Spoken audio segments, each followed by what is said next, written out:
If you don't know me at all, I made a video previously about the amount of money that I make per year, how I save and spend, and my net worth. I make 90K. I'm 33, and I want to give you the full path to where I am now. Break down every raise and promotion along the way. And then I want to share my unique perspective in that I've worked for a startup company and a corporate company. My goal for this video today is to teach you something you can apply in your life and hopefully learn some of these things quicker than I did. Comment below. How much do you make? How old are you? Do you feel comfortable at your current salary? And what state do you live in? I think that'll spark some good discussion. I'll give you some context around me as a person and school before we get into the job world.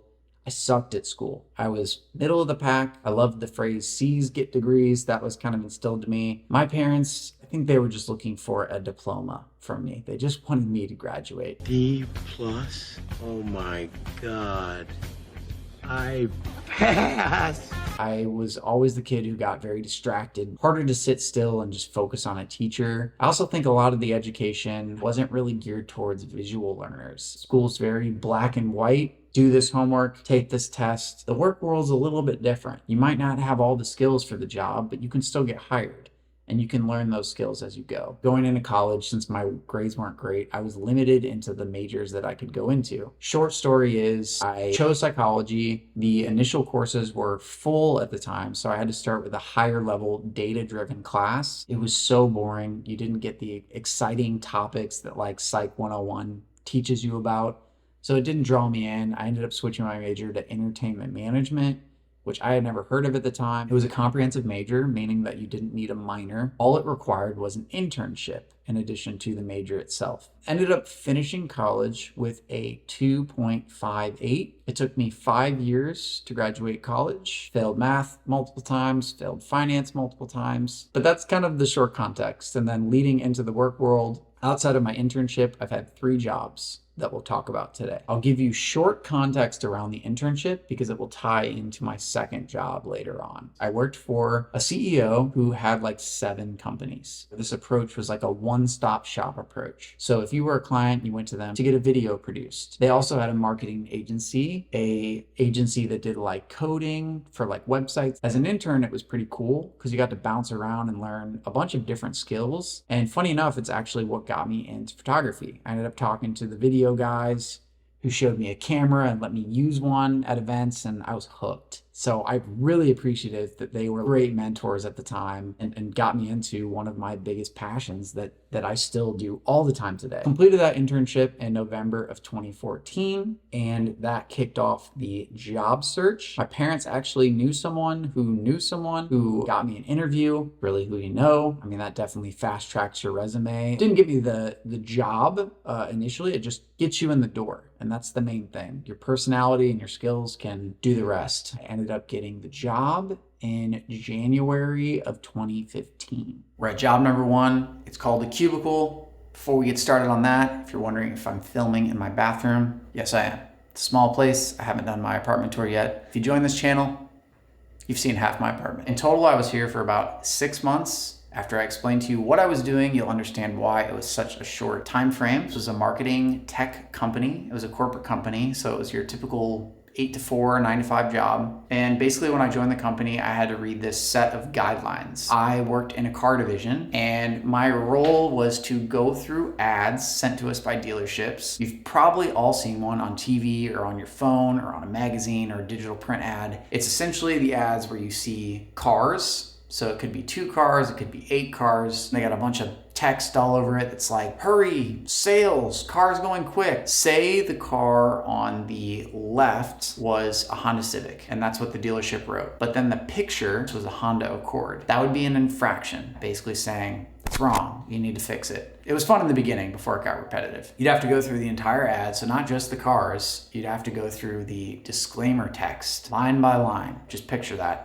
10 ads an hour for 7 to 8 hours a day. It is beyond repetitive. Then I'm quitting. I'm going to quit. It was that type of job. Yes, it felt good to get my first salary and my first job. I actually bought this watch, which is not anything fancy. It was like 120 bucks at Kohl's, but this was the first thing I bought with my first paycheck for my first job. So Proud moment. So schedule was basically 7 to 3 or 8 to 4. That was their version of a flex schedule. So the positives from the job, because you can always learn something. I got better at my email skills and I got better at my phone skills. You can probably imagine the infractions that I'm putting on these ads and sending them back to dealerships. The people aren't happy.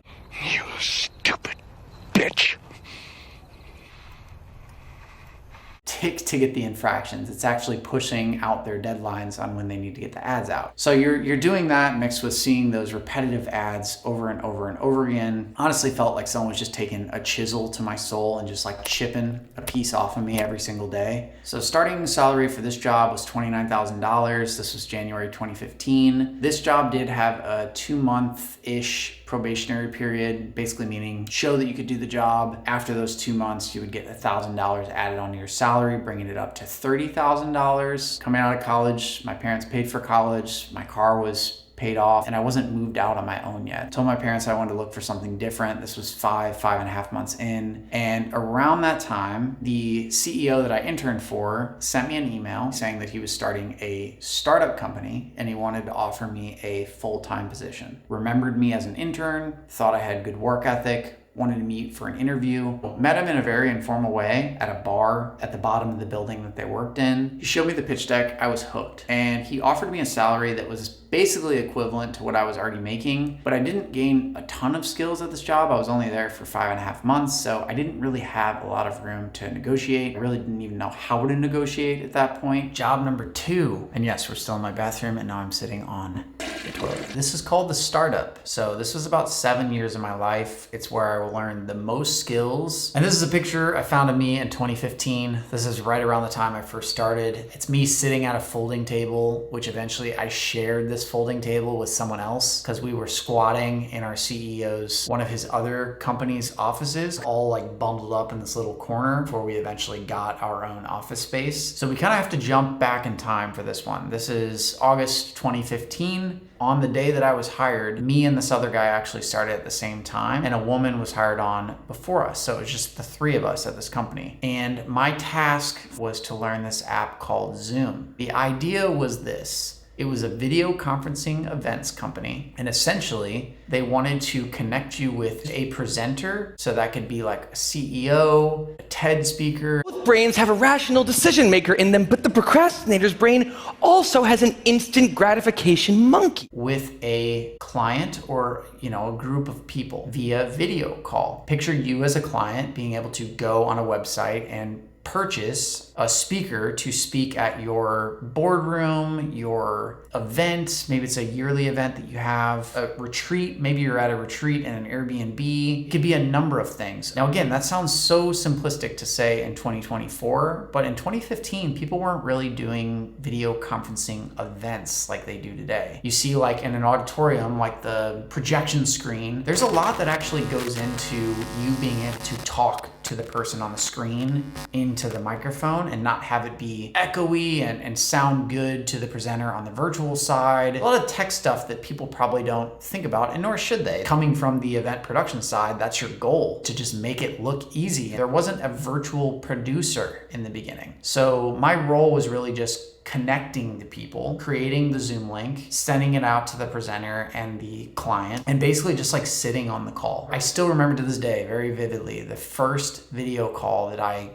produced. 4 or 5 in the morning. I had to get to the office super early. I had just started learning Zoom, so I was still figuring out controls. Zoom was very different than it is today. They didn't have a lot of the security features in like one security button. A lot of that stuff you had to do before the call. You all will probably laugh because you probably had an experience like this at some point. Speaker gets on, connect them with the client. The client's set up in some boardroom area with a projection screen. Client gets on, I just make sure that I can hear and see them. Same thing with the presenter. Okay, everyone's ready to go. Presenter starts going, gets maybe 10 to 15 minutes into his presentation.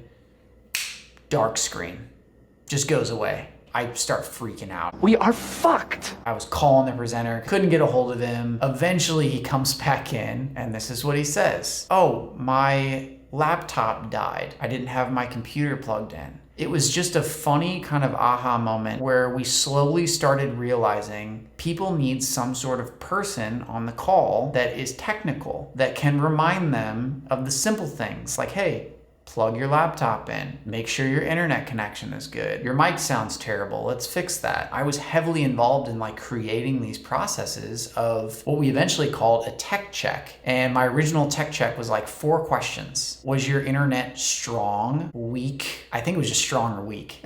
And if it was weak, there was no solution for it. It was just like, all right, it's weak, going into it, probably gonna die. So it's funny, a tech check that started on like 4 questions turned into like 30 questions, very detailed, checking their Wi-Fi connection, maybe resetting their router, positioning their laptop up to eye level, making sure they had a good external webcam if their internal webcam was bad, adjusting their lighting, if their kids were home that they weren't streaming Netflix or on their Xbox, depending on how their internet connection was. I was the one that would teach them how to present virtually. And it eventually turned into a team of us that would do this. I met the most amazing people from all over the world. Patty McCord, who was the right hand to Reed Hastings at Netflix. I met the guy who created the UGG boot. People that I would probably never meet in person, and yet I have 20 to 30 minutes with them for a tech check. It was actually really cool, and it was really not being done at the time. So that is kind of the gist. The schedule was 8 to 5, but obviously dealing with video calling now, you were all over the place. You might be coming into the office for like a 2 a.m. event because of the time zone difference. The positives and the skills that I gained from this company, there's almost too many to mention. Tech skills in general. I learned operating systems on Mac and Windows. You had to know like the ins and outs of all these different devices to be able to talk in layman's terms. Taking something that's maybe a little bit more complicated or unfamiliar with someone and being able to explain it simply. Specifically, a CEO to an employee. You don't talk to an employee the same way you talk to a CEO. A CEO deals in bite-sized information, bullet points. It also developed the ability to take control of a room. So when you're talking to a CEO, and I'm in my mid-20s at this point, they sometimes come at you with the, I'm higher up than you, I don't have time for this, I have another meeting.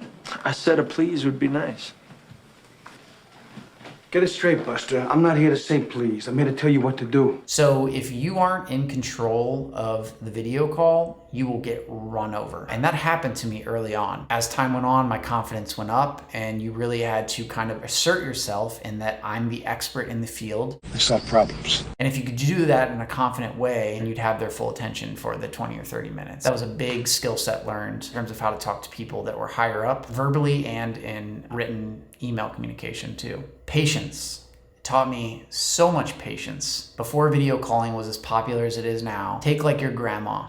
Check out the name tag. You're in my world now, Grandma. And picture you trying to connect with your grandma on Zoom. How would you break that down step by step? That's kind of how you had to think for all these clients. And I shit you not, sometimes people didn't even know when I said, click the Windows icon at the bottom of the screen. They didn't know where the Windows icon was. Was too damn hard. Kind of goes back to the layman's terms thing. You really have to uncomplicate the way that you explain things to make it a lot more clear. The move fast and break shit mentality is another big one. You have to keep staying innovative. You're gonna fail along the way. And it's important to know that, because the goal is to learn from the times that you do fail, but knowing up front that you will fail and that you're gonna learn from it and it's gonna be okay. Not everything's gonna be perfect. Many hats. This was a positive and a negative that I'll talk about. We only had about 10 people. You just don't have the funds to be able to hire extra people all the time. If someone can learn a skill, they end up just rolling in that responsibility into their job. And it brings in a lot of stress, but that's just kind of how startup life was. Bonding with coworkers, I think, was a really big positive. You're always around each other. Chances are you're working longer hours, so you get to know your coworkers very well. The negatives, though, and I'll start with that one, there's very high turnover, which I was not used to. I saw like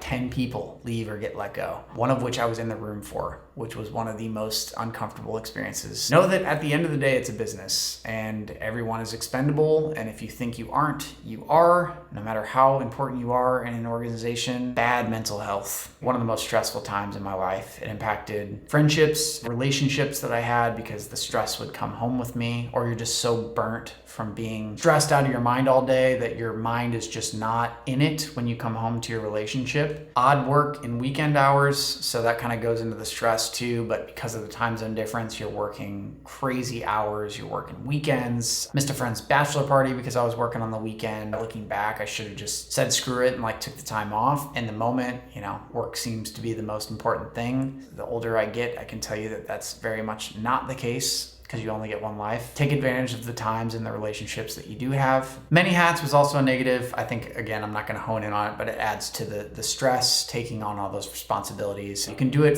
for a while, but it catches up to you eventually. And the last one is I couldn't turn it off. I wanted so badly for it to succeed. I was always talking about work. If I was just having a drink or something, like I'd start talking about work and they're like, dude, we just want to have a beer. Keep your mouth shut, Ned. Just keep it shut. We're done with work for the day. Like, you just need to calm it down. I think it's just because of the work that we did, it was challenging in a way that I think that part of my brain really enjoyed, but it was very hard to shut it down once you'd reached the end of the day. So here's the salary breakdown. Some of it was lucky. Being a smaller company, sometimes we couldn't fill a particular position, and I ended up getting the position just out of sheer time that I had been at the company and just seemed to be the right fit, even though I might not have had the most experience for what they were looking for. I started at $30,000 with a $1,000 signing bonus. Basically from 2016 to 2017, I got a $5,000 raise. I think my first raise was like $3,000, and then it went up maybe another $2,000. In 2018 of January, I actually got a promotion. I went from producer to lead producer, and that jumped me up to $45,000.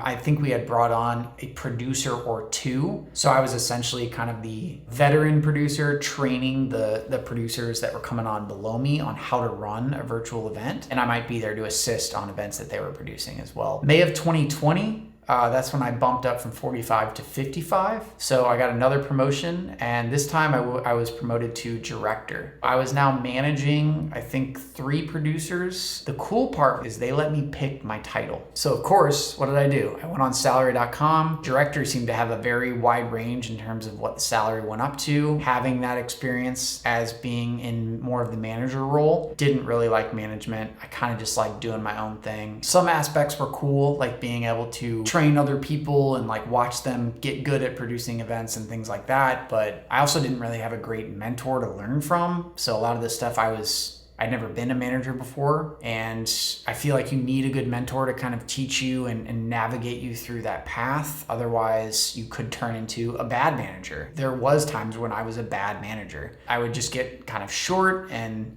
end up doing something myself. Didn't really learn how to delegate. I needed someone to tell me that. And then I got another raise and promotion in 2021 in September to $65,000. The last 2 raises, specifically the one up to 55K, was right around the time when the pandemic hit. And I did use a little bit of leverage there. So we did have some turnover at the company. I saw it as an opportunity too.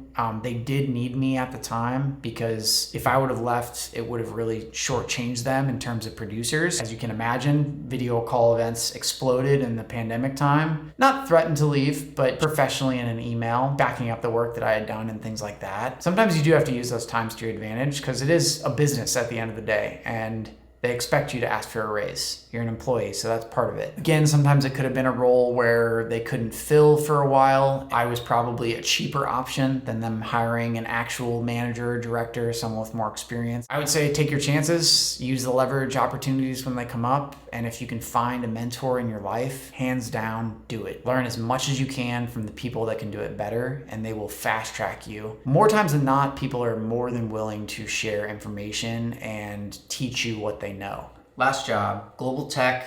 That's what I'm calling this one. And I'll give you a short little story leading into this. I think it helps with the context, because sometimes it is just who you know. At the time, I was dating someone. They were working at the company that I'm at now. I was still at the startup company. I was stressed out of my mind. I did actually start looking on LinkedIn. I honestly didn't even know what I was looking for. I was this Zoom producer, and I didn't know if I wanted to do that anymore, and developed a weird skill set, and now I was kind of put into the tech world after having 7 years of experience from this job. So my girlfriend, she was very helpful in that, like, you need to apply. You need to get yourself out there and do something else. You are clearly not happy at this place anymore. She said, hey, I think I met someone who I can throw your resume to. Ended up getting a job interview, and the job interview went great. So my Wi-Fi actually went down on the call because of all the video conferencing production calls that I did. I was beyond comfortable on video. So if things happened, I was no stress. They could still hear me, but they completely froze on my end. So I immediately defaulted to the chat saying like, hey, you all are frozen on my end. Can you still hear me? They commented yes in the chat, and I calmly said, okay, cool. I'm gonna drop really quick and rejoin and see if that helps my connection. Rejoined, they were all laughing, talking about how great that I handled the situation, and I think my personality really went a long way too. Ultimately, I didn't get the job. They ended up hiring someone with more experience, but one woman in particular from the interview really helped me out and said that she wanted to keep me in mind for something else. And she actually knew another guy in a different department who was maybe hiring for a new role. So this timeline was drawn out by a few months at least. It wasn't really even an interview at the time. She just wanted us to meet just to see how we would do with one another. I got the job. And she essentially helped me write my job interview for this job. So the job role is still being developed today, but mainly I got hired on for augmented reality, virtual reality, and smart office technology. It's like occupancy sensors or some of the sensors that track how many people are in conference rooms so that you can gather data and maybe configure the rooms differently. And it's kind of a wide range of things. It's an 8 to 4 job. Positives, much bigger company, most of the time bigger pockets in terms of more money to give in general in comparison to the 15-person startup company. Some of the other financial benefits too would be like a 401k match, HSA, I think with a match, time off. We got a lot of PTO, mental health was a huge push at this company. It's the it can wait kind of approach where they really make sure that you take your PTO and take your time and de-stress. The one negative that I see so far coming from the startup world and me being more creative, fast moving, it's slow moving to get something to get implemented into a process. So if you are getting into a corporate company and you're coming from more of a smaller company, you just know there is a lot of red tape. So starting salary at this company is $80,000. That was in July of 2022. I actually got a bonus after 6 months, very unexpected. And then in March of 2024, I got a raise and a promotion. So my salary went up to $88,500. I got a bonus as well, and I'm still there today. Even though I've been there about 2 years, I still feel pretty new at this company because there's a lot more to learn. Overall, I'm pretty happy with that. I'm making more money than I did at the startup. I'm not in a management role, just a lot less stress in general. One, from the role that I'm in, and two, because of the company's mentality around mental health, which is big. Some companies like to say the word mental health and some of those buzzwords, but they just like to say it. They don't actually follow through. These are the takeaways of my 9 to 10 years of work experience. So stress can be a real bitch, and it's probably doing more damage than you think it is. I say that because I'm the type of person that internalizes stress. So normally when I'm stressed out of my mind,